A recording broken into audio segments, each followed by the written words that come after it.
Hey, gentlemen, this is Vince Miller. Thank you so much for joining me for another devotional. Today we are in John chapter 11. I'm going to read just the very end of this chapter before we begin all the events of the final week of Jesus' life. It reads, "Now the Passover of the Jews was at hand, and many went up from the country to Jerusalem before the Passover to purify themselves or sanctify themselves. They were looking for Jesus and saying to one another as they stood in the temple, 'What do you think? That he, Jesus, will not come to the feast at all?' And now the chief priests and the Pharisees had given orders that if anyone knew where he, Jesus, was, that they should let them know that they might arrest them."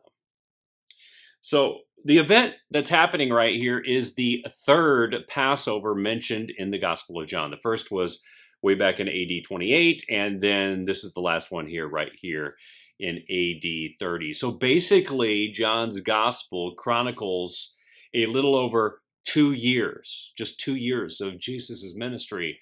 And these 2 short years, by the way, of Jesus' life are going to leave a mark on history that is going to affect all of human history. And this moment right here gives me an opportunity to address an issue I see and hear a lot of men facing today, and that is this topic. It's regret. I think so many men look back on life with a ton of regret, some more than others, of course, but too many carry around the burden of past failures, haunted by the mistakes that they've made as husbands and fathers and leaders and just men in general. Therefore, they allow past regrets to poison their minds and convince them that future redemption is actually impossible. And if you're that guy today living with a lot of regret and you're a believer in Jesus, I want you to know that you are wrong, dead wrong.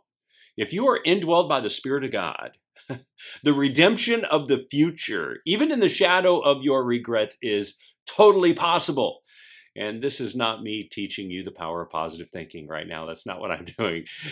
This is because right now, fellas, if you're a believer and you got regret, I want you to know that the Spirit of God in you is greater than the spirit of regret that comes from the voices of the world.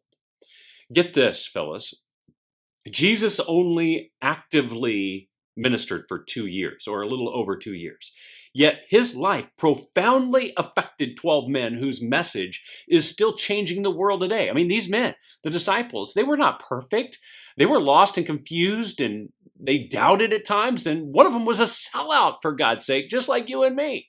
They had their own shortcomings and failures and regrets. But still, Jesus poured his life into them over these 2 years. And somehow, despite their imperfections, they played a significant role in advancing the gospel. Today, I am holding a book in my hand that chronicles the impact that these 2 short years with Jesus had on the entirety of their lives. One of the men in this book, named John, wrote this book because it had that kind of positive effect, even regardless of the regrets that John may have had. So, fellas, if you're living with a lot of regrets today, maybe it's time to give them over to God. There are some of you who have been holding on to your regrets for too long, and they have been holding you back. Note this: 2 great years with Jesus can have a more positive and spiritual impact than a lifetime of bad years and countless regrets. Did you know that? But living in regret is only going to keep you shackled to the past. What you need to do is come to Jesus and let him purify you, your life, your mind, and your past, so that you can get busy making the most of the time that you have right now. And it begins by living without regret, because 2 good years with Jesus can affect you and the generations that lie ahead. Case in point, the Gospel of John. I love you guys. I pray this has blessed you today. If it has, share it with someone else. And I'll see you right back here again tomorrow without regret.